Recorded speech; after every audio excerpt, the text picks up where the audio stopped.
I've said before the numerous reasons why we cover stuff from Conservative Home, but today is another classic example of why we do cover Conservative Home. Because very, not too often, but sometimes you will get pieces like we're going to cover today. And it is written by someone who is a chair of a Conservative association. So they are like in charge of like a small region for the Conservative Party. It is they who are like help run campaigning operations, help get candidates for like local areas, councils, you name it. They are there. They do this off their own back. This is someone who is an entirely volunteer position who, pays to be a member of the Conservative Party to do this, So this is a big position. And for someone to be writing about from this position gives you a very interesting snapshot into what's going on at like local levels in the Conservative Party that you just do not get elsewhere unless you can somehow go digging around the internet for like people, these types of people writing these random blogs. But Conservative Home they do accept these people writing this type of stuff. So not very, very too often, but sometimes we do get pieces like this. And of course, this time with the Conservative leadership election, days away now from the announcement? We are, it's Tuesday when I'm doing this. So 1, 2, 3, 4 days away from the announcement of where they're going to announce Kimmy Badenoch's going to win. And we've already seen numerous talks about how unity needs to be maintained, or what about unity? Well, now you've got someone who's a party associate chairman saying, yeah, you can talk nicely how you want about unity, but how are you going to achieve this? And this is what I've been saying throughout all this contest. They all use this very flowery language about unity this and unity that. But how are they actually going to achieve unity? They've never actually said this, just that, I am going to be the great unity bringer. Okay, well, how exactly are you going to achieve said unity? So watch now as you go through, and you can tell the panic that is coming off this guy as he writes this. This is highly interesting, but again, a snapshot of just where like the Conservative Party membership is, and it's someone particularly quite high up the rungs of the Conservative Party membership as well. So before we do go into this, please do remember to click on the like, share, and subscribe button. There are links down below to the Patreon page, the one-off donation link called Buy Me Coffee, or you can Buy Me Coffee, the YouTube thank you button, and of course there's the Pony Club down below as well. And it is Wednesday, so there will be a Pony Club video today at some point, depending when I do it. But of course, go check those out. If you are part of the Patreon as well, you will also have access to those videos as well. So thank you very much to everyone who does help and support the channel that way. So let's crack on then into this. So the guy who's writing this is Francis Luscombe. I think that's how you say it. And he's the chairman of the South Devon Constituency Conservative Association.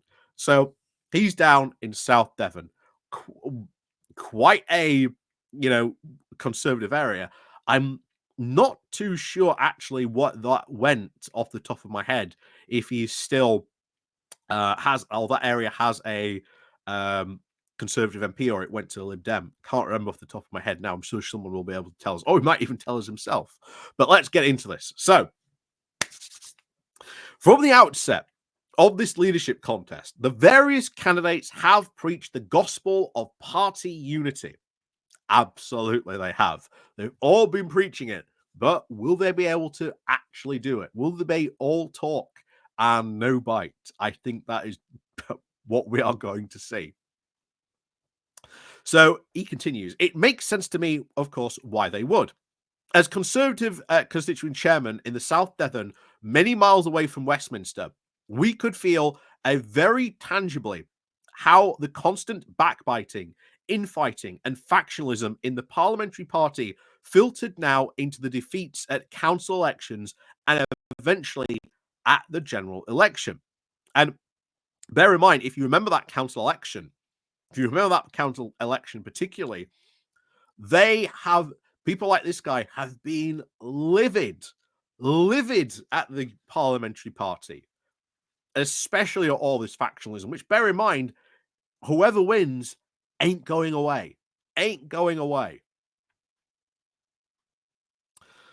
Now he continues, I am not sure, of course, the parliamentary party realizes how damaging, petty, and self-serving their behavior has seemed. Oh, they know.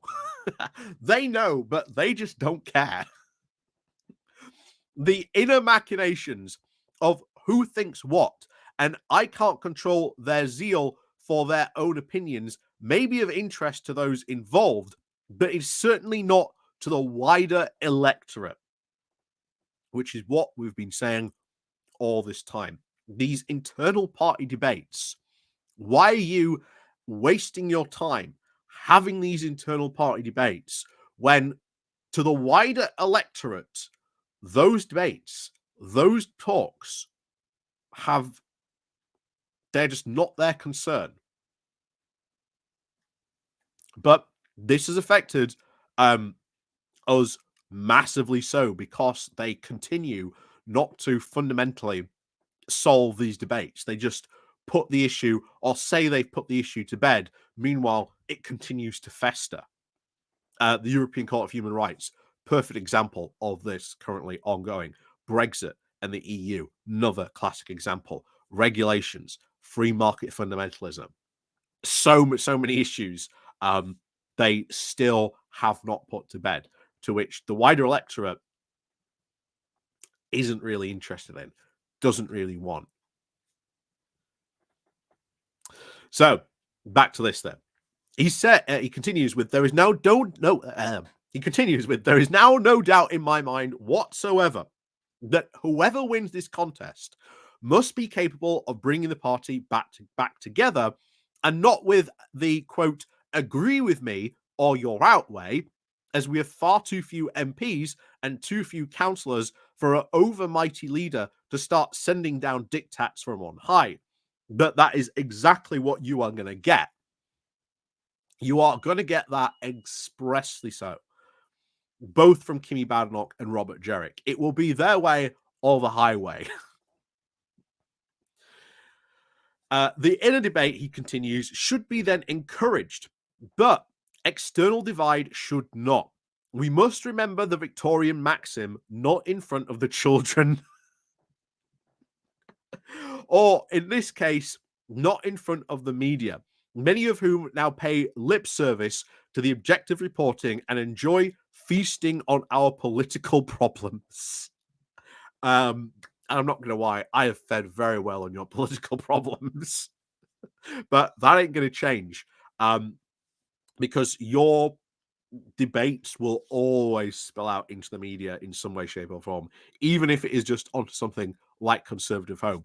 Even I can guarantee the comments down below of this, we're going to go into those comments, because it will be interesting to see what the comments down below have to say about this. So, remember, of course, the result of the general election. The loss of a huge number of seats and our vote share of at least 24%. This fills me with anger and determination never to let this happen again. So, okay, what's going to be different? What policies are you going to do? That conversation has not happened. Why did it get to this state? Why did you end up losing so much? All those conversations not happened. Is Kimi Badenoch, or, well, it's going to be Kimi Badenoch. Is Kimi Badenoch going to have these conversations in the party when she wins? No, she's not going to be interested, because she was part of that. She was part of a lot of that stuff. But he continues with, so we need now a leader with the intellectual rigor who can actually build a consensus through the ideas and persuasion. Someone who wins on the basis of ideas and then brings the party with them on the journey and turning those ideas into concrete policy. And Badnoch ain't that leader. Neither is Robert Jerrick. Someone who has, of course, constantly stood for his now set of beliefs and principles, and can, of course, articulate them fiercely. We also need someone who has at least conducted themselves in a manner that suggests that they want to unify the party. Wow, that is not a very too much subtle dig at Kimmy Badnoch. Like many members of the party, I voted for Rishi Sunak, and I wanted to see him succeed. Pardon me. I voted for Rishi Sunak. I wanted to see him succeed.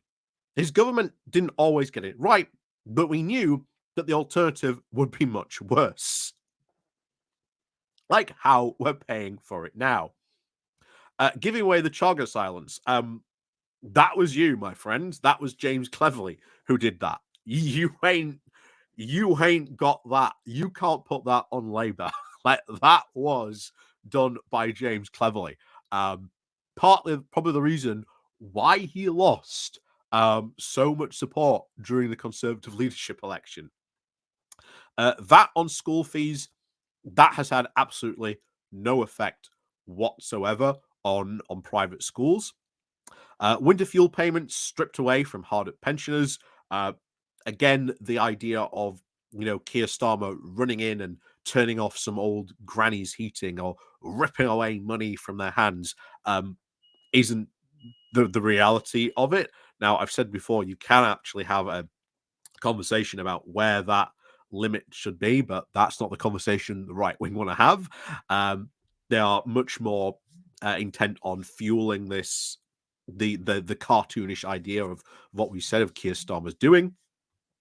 And of course, we are now stuck on very vacuous, hypocritical prime minister and a chancellor who appears to have no original ideas and talks about growth while taxing entrepreneurs, and a health secretary whose main idea is to ask for ideas to improve the NHS despite 14 years in opposition to refine his own ideas.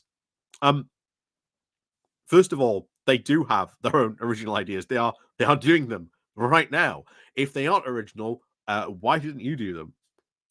I think we're going to find out tomorrow, probably today, what Chancellor Rachel Reeves is going to do. And of course, the right wing are going to hate it. They're going to absolutely hate it. It is pretty much sounding like we're going to tax the rich and we're going to give the poor a lot of support. Not a lot of support, but they are going to get a lot more support than they've been getting for the past 14 years by the sound of it.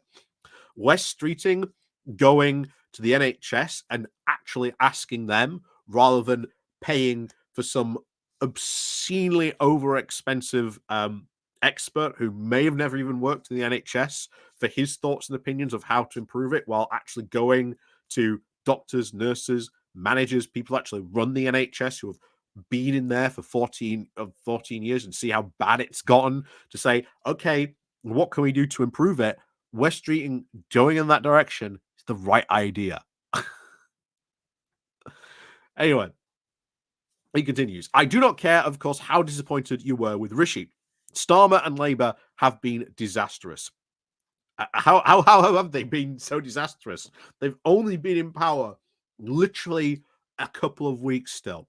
But apparently it's been a disaster. Been a disaster. Absolute disaster. Lasted longer than Liz Truss as well, by the way. Labour have been disastrous, and we should and we could have stopped them. Again, how? I would love to hear this guy's reasoning for how they could have stopped them. I would love to have heard how he could have done that at the last election. Instead, from almost the day that Liz Truss won the contest in 2022, MPs were then gearing up to take her on and then Rishi down. The ridiculous 5 families of Tory MPs giving nasty autonomous quotes to journalists. Well, they ain't going away. They ain't going away at all. That's going to return. That, and again, MPs giving nasty autonomous quotes to journalists, going to continue. Ministers pushing themselves into the leadership conversation, still going to happen. The infamous grid of shit intended now to destabilize Rishi Sunak's number 10. So Why then did Rishi Sunak, as leader, not deal with them? I don't care how disappointed you were with Rishi. You know, Rishi was an absolutely awful, terrible leader, but Starmer and Labour, they're going to be absolutely disastrous. Yeah, why didn't Rishi actually deal with them? Because he didn't have a spine. He was do nothing Rishi. This is once again the rose tinted glasses. I can guarantee you this now. There's going to be a lot of conservatives that are going to look back on like Rishi Sunak's very short tenure and think of, oh my god, how wonderful Rishi Sunak was. Meanwhile, what did he do? Pretty much next to nothing, really. So none of this was about party unity. None of it was for the good of the party. And all of it contributed to the scale of our defeat in July. It wasn't just the infighting as well. There were a whole real host of reasons. We were made to look like juvenile, out of touch delinquents, which you absolutely are. You weren't made to look it. That is how the actual party was. For those of us who have spent decades trooping around our local areas, leaflets in hand, trying to get our candidate elected, we've spent many evenings and weekends raising money for the party and encouraging others to help. The behavior in Westminster has been a constant source of fury and frustration. That ain't going to end because this is going to continue. Infighting is going to continue. It is baked at this moment into the Conservative Party, especially with someone like Kimmy Badenoch, who does not have friends. She has frenemies. She has made far too many, and they are all going to be out together from day one. How long will she last? Give it a year, maybe two at most. But she ain't leading this party into the next general election. I can guarantee you that. It cannot go on, he cries. So, if, like me, you think party unity is a key driver of how you'll vote in this contest and the future of our political and intellectual renaissance, and you care about the Conservative Party more than, of course, personal ambition, you must vote for the person who will deliver party unity, as I will. Really, who is going to be the one to deliver that unity? At no point in this blog has he said who is going to deliver party unity. How will they deliver party unity? What do you actually do to deliver party unity? There are 5 comments. Let's see what they have to say. Someone else says here, my views on this issue are well known. I contend that many of the mistakes in our candidate selection and policy, as well as the overall behaviour of the CCHQ and the Parliamentary Party, which are now have brought shame and ridicule upon us, all stem from the direct decision to strip associations and members of their influence. We are the ones who pound the streets, give our time and money, and hear the real issues on the doorstep, suffer defeat, and come back fighting again and again. We are a huge resource of hard workers, skills, and ideas, yet we are ignored. That must change, and it will. Watch this space. I doubt it. I very much doubt it. You know, you had, it was mostly really prior to this, but it was really Cameron, and we know this. A lot of the upper class issues that like Cameron and stuff had, the why they became so out of touch, was that they just did not like people telling them what to do. As far as they were concerned, they were the ones in charge of the party. They got to decide what to do. And if you didn't like it, well,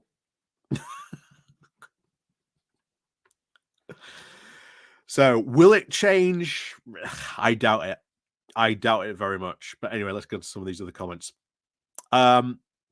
The starting point is for the MPs to respect the majority of party members. Brexit, Boris, Truss, immigration, tax, etc. were all issues, and were too many MPs were against now most of the members. So MPs are elected by their constituents, not by self-serving party members, which is again very true. Country first, constituency second, party members last. Very true. You know, you are elected to represent your constituents, your constituencies, and your constituents. Being expected to put country first, again, very true. Constituencies second, regardless of how and whatever way they voted, because you're going to have to take their concerns. They're going to have people bring you their concerns. But again, party members were split on Brexit. They were split on Boris. They were split on Truss. They're split on immigration. They're split on tax. All these quote issues you are saying, we should respect the majority of what the party members think. That's not the case of what the party thinks.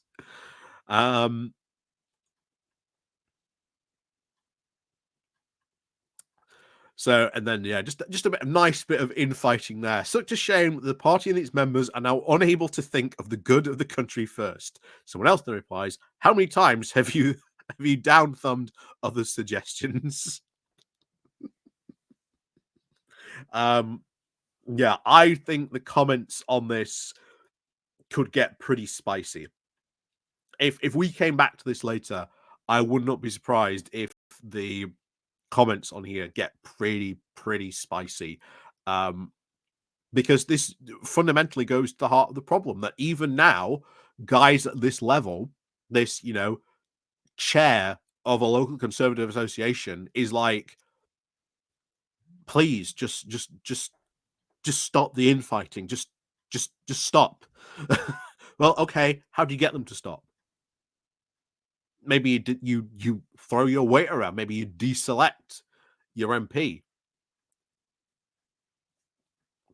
Local constituencies could have done that if they had decided to do so. If they thought that their MP was no longer acting in their interest, they could have decided to do that if they had gone for it. But of course, they didn't, because there is this thing, and you've seen it quite clearly here, that I voted for Rishi, but you may think Rishi Sunak was bad, but look at all these things that Starmer has done bad.